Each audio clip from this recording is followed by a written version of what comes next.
दोस्तों हमारे साथ हैं Vimal Kumar Chandra. National arm wrestling championship Mumbai Maharashtra में हो रही है और सर के बायोग्राफी के ऊपर एक मूवी भी बनी है, द गाजी अटैक, जो आपने देखी होगी सभी ने। बस सर से थोड़ा डिटेल में पूछते हैं कि सर आर्म रेसलिंग से कैसे इनको प्रेरणा मिली, इससे जुड़े और इन्होंने लोगों को, भारत के युवाओं को मोटिवेट करने के लिए ऐसा सोचा, क्योंकि जो देश है भारतवर्ष 3 लोगों के ऊपर डिपेंड है, संत, शहीद, सुधारक। तो ये बहुत ही अच्छी बात है, गर्व की बात है। सर आप बताइए कि आपको कैसे प्रेरणा मिली? मैं तो बहुत छोटे उम्र में मैंने स्पोर्ट्स शुरू किया। 1952 में जब मैं 8 साल के थे, उस टाइम पे मैंने एथलेटिक्स शुरू किया। उसके बाद मैंने अपना स्पोर्ट्स शुरू किया, बॉडी बिल्डिंग के बाद मैंने इंडियन नेवी में ज्वाइन किया 1963 में। 1963 से मैंने वेट लिफ्टिंग शुरू किया। मैं सर्विसेज में वेट लिफ्टिंग करते थे, सर्विसेज वेट लिफ्टर थे, नेवी का अनबीटन चैम्पियन थे मैं। 1965 से 1971 तक मैंने अनबीटन चैम्पियन थे। मैं सर्विसेज में लिफ्टिंग किया। उसके बाद मैं जब रिटायर हुआ, हम लोग का टाइम, उस टाइम पे हम लोगों का 10 साल का इंगेजमेंट होते थे। मैं शॉर्ट सर्विस में थे। 10 साल के बाद मैंने इंडियन नेवी सर्विस जो है वो छोड़ दिया, मतलब ऑटोमेटिकली रिटायर हो गया। तो उसके बाद मैंने बैंक में ज्वाइन किया। बाई द टाइम इंडिया में जो गेम शुरू हुआ, जिसका नाम है आर्म रेसलिंग, से शुरू हुआ। उसके बीच में एक तो मैं बताना चाहता हूँ कि मैं जो छोड़ने का पहले, इंडियन नेवी छोड़ने का पहले, मैंने 1965 में मैंने वॉर में एकदम फ्रंट में थे। फिर 1971 में जो वॉर हुआ, उस वॉर में भी मैंने एकदम फ्रंट में थे। ये जो मैं INS राजपूत में थे, जो जहाज़ को उस टाइम पे गवर्नमेंट ऑफ इंडिया ने डिक्लेयर किया था कि आप सुसाइड अटैकर हो। आप लोगों को मालूम होना चाहिए, सुसाइड अटैकर मतलब आदमी को जिंदगी का कोई ये नहीं रहता, क्योंकि कभी भी वो मर सकता है। हम लोगों ने हंस के वो चीज़ हम लोगों ने लिया, गवर्नमेंट ऑफ इंडिया, क्योंकि मेरे को देश सेवा करने का ये था, मैं देश सेवा करने के लिए गया। इसीलिए हम लोग कभी सोचा नहीं कि हम लोग वापस आएगा। सोचा ठीक है, कोई बात नहीं है, हम तो देश के लिए जा रहा हूँ, आज देश के लिए ही, मैं देश के काम करने के लिए ही मैं ये इंडियन नेवी में ज्वाइन किया। तो उस टाइम पे 1971 में जो वॉर हुआ, उस टाइम पे इंडियन नेवी में कोई सबमरीन नहीं थे। हम लोगों के पास सबमरीन नहीं थे, लेकिन पाकिस्तान के पास एक सबमरीन थे जो 1964 में उन्होंने लीज लिए थे अमेरिका से। अमेरिका ने उनको, उस टाइम पे अमेरिका हम लोग का साथ नहीं थे। अमेरिका उस टाइम रशिया हम लोग का साथ थे।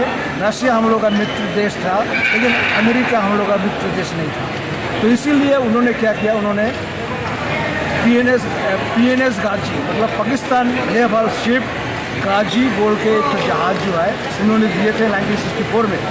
वो 1965 के वॉर में उन्होंने यूज़ किया। फिर दोबारा 1971 वॉर में भी, क्योंकि वो मॉडर्न इक्विपमेंट्स थे उसमें, 1971 में उन्होंने कोशिश किया वो जहाज़ को लेके ईस्टर्न सेक्टर में आई। और हम लोग उस टाइम पे INS राजपूत को लेके ईस्टर्न सेक्टर में ही थे।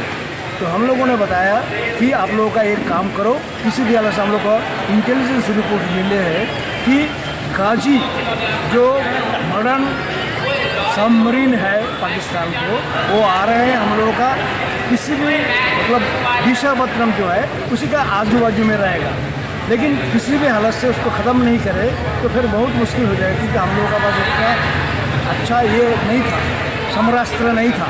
तो इसीलिए हम लोग क्या किया, हम लोगों ने जो जहाज़ हम लोग का, उन्होंने क्यों आए थे, हम लोग का जब सबसे बड़ा जहाज़ जो है INS विक्रांत बोल के, जो इंडियन नेवी का एयरक्राफ्ट कैरियर है, सबसे बड़ा जहाज़ हम लोग का था। उन्होंने वो जहाज़ को ख़त्म करने के लिए, क्योंकि उस टाइम पे वो बड़े जहाज़ जो है वो अपना विशाखापत्तनम में थे। तो विशाखापत्तनम का जो पोर्ट जो है इतना नैरो है कि एक ही जहाज़ इस टाइम पे निकाल सकता है। उनको मालूम था कि अगर INS विक्रांत इधर से निकले तो हम लोग INS विक्रांत को उसी जगह पे ख़त्म कर दे, तो क्या होगा, ईस्टर्न सेक्टर के साथ पूरा दुनिया का जो है नेवल जो ये है एरिया जो है वो काटा फूटा, तो इसीलिए क्या हो गया, हम लोगों ने मैसेज छोड़ते रहा INS राजपूत के नाम पे नहीं है, INS विक्रांत के नाम पे, ताकि PNS गाजी और उनका जो इन्फॉर्मर है पाकिस्तान का, उनको पता चले कि हम लोगों का जो एयरक्राफ्ट कैरियर जो है INS विक्रांत वो हिजब में है। लेकिन हम लोग ने क्या किया था, उनको हम लोग दूसरे जगह पे भेज दिया था। किसी को पता नहीं चला कि हम लोग का जो INS विक्रांत जो है ये एयरक्राफ्ट कैरियर जिसको मारने के लिए वो PNS गाजी आए थे, उसको हम लोग हटा दिया। और हम लोगों ने INS राजपूत ने सारे मैसेज भेजते रहे INS विक्रांत के नाम पर, ताकि उनको पता चले कि विक्रांत इधर ही है, विक्रांत निकल पड़ा। हम लोग क्या किया, हम लोगों ने रात को 2 बजे हम लोग का निकलने का टाइम ये किया, क्योंकि 12 बजे उस दिन प्राइम मिनिस्टर इंदिरा गांधी के भाषण थे। हम लोग भाषण सुनने के बाद हम लोग निकलेगा इस एक सोचे। लेकिन बाद में क्या हुआ, हम लोगों ने, हम लोग का जो कमांडिंग ऑफिसर है उन्होंने सोचा कि नहीं, हम लोग जो टाइम दिया हुआ है वो टाइम पे नहीं निकलेगा, उसको पहले हम लोग निकल जाए। तो क्या किया हम लोगों ने 11:30 निकाल दिया। 3 दिसंबर 1971 हम लोग 11:30 निकाल दिया। 11:30 निकाल के ही हम लोग को पता चला कि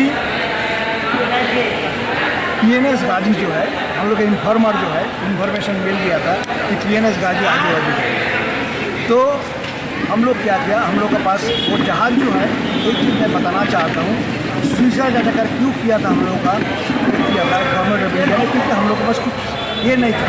हम लोग का जो कमान होता था, जो गान होते थे, वो सब एकदम बर्बाद हो गया था। मतलब वो जहाज़ जो है INS राजपूत डीकमीशन होने वाला था। इसीलिए उसको बोला कि आप सुसाइड अटैकर करो, सुसाइड अटैक करिए तो एमुनिशन नहीं चाहिए। इसीलिए हम लोग सुने। लेकिन हम लोग का पास एक चीज़ था, सबमरीन मारने के लिए हम लोग का पास जेट था। जेट का जो टीम बना हुआ था वो उनका, मैं वन ऑफ द लीडर थे सर, मैं लीडर थे वो गेम।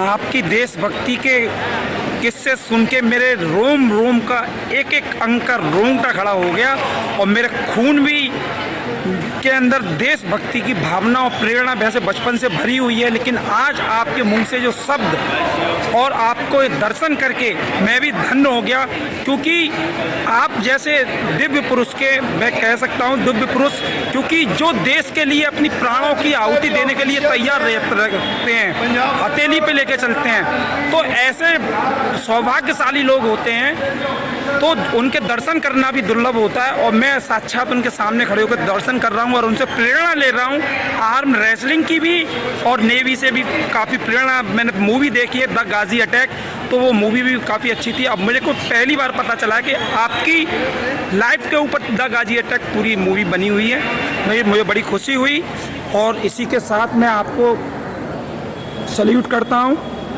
बहुत बहुत धन्यवाद। हर हर महादेव, जय माँ भारती। वीर चक्र हम लोग का मिला उसी में। अच्छा, वीर चक्र भी सर को प्राप्त हुआ, और एक प्रेसिडेंट ऑफ इंडिया।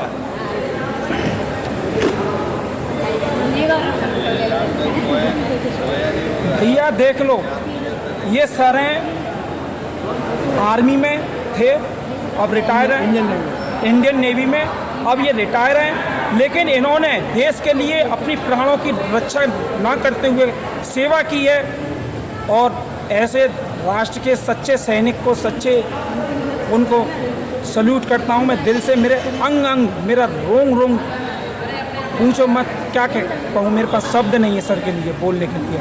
और उसी के साथ आर्म रेसलिंग को भी सर प्रमोट करते हैं। भारत के युवा जागृत हो, भारत की युवा शक्ति जागृत हो, और पूरे विश्व के अंदर भारत का डंका बजाए, ये सर की इच्छा है, और यही मेरी इच्छा है, और मैं भी आर्म रेसलिंग को सपोर्ट करता हूँ। इसी के साथ आप सभी से मैं विदा लेता हूँ। जय गुरुदेव, जय जन्मभूमि, हर हर महादेव, जय माँ भारती।